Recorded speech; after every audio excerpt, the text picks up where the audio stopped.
الله أكبر. إنا لله وإنا إليه راجعون. الله نحرسته وحمانته حبالها سكسكلي مقالة بورما أسقرن لوغو سميي جيف عاقل برخد جيدي فاهي oo kamid aha madax dhaqameedka gobolada galbeedka Somaliland waxaana ka soo qayb galay aaska marxuumka agaasimaha tacliinta sare ee Somaliland madax dhaqameed iyo waliba dadweyne aad u tiro badan kadib markii lagu oogay salaadii janaasada kadib waxa halkaasi ka hadlay mas'uuliyiin kala duwan oo ka sheekeeyay taariikh nololeedkii jiif caaqil barkhad geedi faahiye iyagoona eebbe uga bariyay inuu naxariis janno ka waraabiyo ayaa waxay sidoo kale ehelkii qaraabadii iyo waliba bahdii dhaqanka uu ka baxay Ilaah uga bariyeen inuu samir iyo iimaan ka siiyo maanta waxaan halkan u joognaa aaskii caaqil barkhad geedi Ilaahay u naxariisto nin weyn buu ahaa waxa uu ahaa nin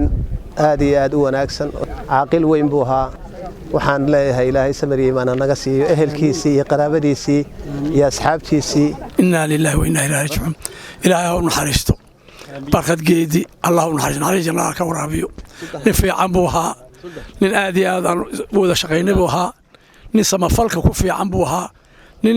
dadka u gargaara buu ahaa Ilaahay naxariis janno ka waraabiyo Allah samir iyo iimaan ka siiyo gaar ahaan aruurtiisii iyo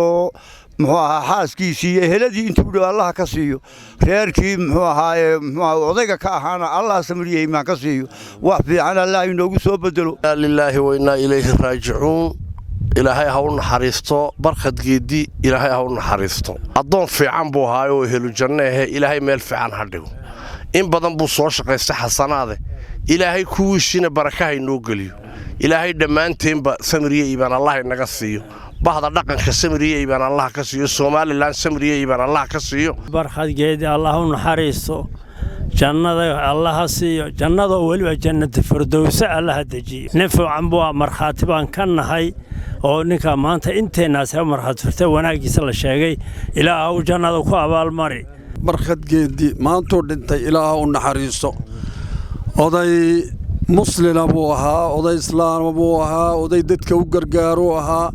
hadday abaar tahay iyo hadday arrin tahay meel kasta looga yeelan jiray ilaa oogada ilaa waqooyi galbeed bariyeen meel walba uu soo maray inta ummaddu u gargaaraya Ilaahay u gargaar barkhad geedi Allah u naxariisto samir iyo iimaan Allah naga siiyo waxaan si gaar ah u tacsiyeedinayaa qoyskii uu ka baxay iyo dhammaan ehelkii gudaha iyo dibadda joogay anigoo ku hadlaya magaca suldaanka beesha uu ka baxay barkhad geedi samir iyo iimaan naga siiyo maanta waxa waa maalin aad iyo aad noogu murugo leh oday qaaliyo ahaa dhammaanteen waxaan leenahay samir iyo iimaan laga siiyo barkhad geedi u naxariiso jaar baanu ahayn barkhad geedi wuxuu maqnaan jiray jigjiga 10 habeen buu ku maqnaan jiray kolka masaajidka laga tabi jiray kolkaasuu yiraahdaa xageed ka timado jigjigaan ka imado wax looga yeeri jiray sayla arrinta murugta uu qaadi jiray islaaniyooda haday siidaan u heshiisiin jiray nin khayr loo ahaa Ilaahay u naxariiso waxaan halkaan iskugu nimidnay Ilaahay waxaan nahay ergo Ilaahay anagoo gacmo madhna celin aamin Ilaahay barkhad geedi u naxariiso aamin barkhad geedi wuxuu ahaa oday Somaliland iyo Soomaaliba u odaya aad iyo haday tahay meel Soomaali joogtaba oday buu ahaa barkhad Allah u naxariisto Ilaahay naxariiska janno Allah ka waraabiyo barkhad runtii wuxuu kamid ahaa salaadiinta waaweyn ee dhaqanka ee dalkeena Jamhuuriyadda Soomaaliland iyo guud ahaan ummadda Soomaaliyeedba Ilaahay barkhad geedi ha u naxariisto Ilaahay weyna waaxidka waxaan ka baryaynaa inuu jannatul firdaws ka waraabiyo Ilaahay weyna waaxidka waxaan ka baryaynaa samafal uu ahaa Ilaahay samafalkiisa inuu ku abaal mariyo si gaar ah ayuu gobolka awdal uga baxay Ilaahay bedel khayr qaba inoogu soo bedelo barkhad geedi Allah u naxariisto maanta waa meetadu ka tirsan yahay nin nabadoon buu ahaa nin samatalis buu ahaa nin samafal buu ahaa dadka aad ugu samafala nin jaarka iyo inta fogeeyay inta u dhow buu ahaa dadka aad ugu dhow buu ahaa maanta wuxuu u baahan yahay in Ilaahay loo weydiyo muxuu ahaa dambi dhaaf duqi wuxuu ahaa goor ahaan gobolka awdal afartiisa geesood ilaa Soomaaliya sanaag tagi jiray mar labaad wuxuu ahaa duqaydii dadka wanaagsan culimadu la shaqeyn jiray odayadana la shaqeyn jiray dhaqanka abaaraha iyo waxaan uu ka shaqeyn jiray intaba ajirkooga Ilaahay ka aakhira uu ka habaabin Allah ka dhigo inna lillahi wa inna ilayhi raaji'uun inna lillahi wa inna ilayhi raaji'uun waxaan tacsi tiiraayada u dirayaa dhammaan gobolka awdal degmada boorama iyo gaar ahaan beelweynta dudub cismaan oo maanta ka baxay caaqil barkhad geedi faahiye oo ahaa caaqilkii u dambeeyey ee oday dhaqameeda ee reer Dudub Cismaan waxaan leeyahay ilaahay naxariiso jannaha siiyo qabriga ha u nuuro barkhad geedi faahiye Allah ha u naxariisto qabriga Allah ha u waasiciyo jannatul firdawsna Allah ha geeyo eheladii iyo qaraabadiina waan ka tacsiyeynaa samir yiman Allah ka siiyo iyagana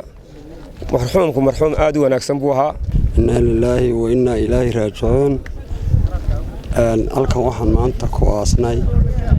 caaqil barkhad geedi faahiye oo ahaa caaqilkii guud ee reer Dudub ilaahay bedel khayr qaba halkiisa ha naga siiyo ciddii uu ka tagay oon u horeyno oo na samiriye iimaan Allah ka siiyo inna lillahi raaji'uun inna lillahi wa inna ilayhi raaji'uun xagan waxaan uga tacsiideynayaa qaraabadii qoyskiisu ka baxay oo barkhad geedi oo kulay ahaa oday Soomaaliyeed gaar ahaan gobolka Awdal oo ku suntanaa isagoo dhaqanka ah ayuu haddana xagga dacwadda aad uga shaqan jiray oo dadka masaakiinta ee dadka liita uu aad u eegi jiray marka barkhad oday kale aata lama oran karo wuxuu ahaa xagga dacwaddana aad buu uga shaqan jiray waxyaalaan ku sii xasuusta waxaa ka mid ah xagga khayrka sida uu ku ahaa maqribka masaajidku gali jiray salaada cishaay marka uu tukadana ilaa cishaaygu ku gaari jiray masaajidka Ramadaan salaada cishaay marka uu ku gaarana uu hooyin jiray wax arrin uu gal jiray habeen ma jir arrinka loo yeero uu dhameyn jiray in gaadhay sameeyeen Allah siiyo waanu dacaynaa inna lillahi wa inna ilayhi raaji'uun halkan waxaan tacsidiisa maanta u joognaa caaqil barkhad geedi faahiye oo xaq ilaahay u yimid maanta geeriyooday waxaan ka tacsideynaa dhammaan gobolka madax dhaqameedka ehelka iyo qaraabada si gaar ah u tacsideynaa aniga aabbahay Allah naxariisto saaxiib dhow way haayeen Cabshakuur Maxamed Ali 5TV Boorama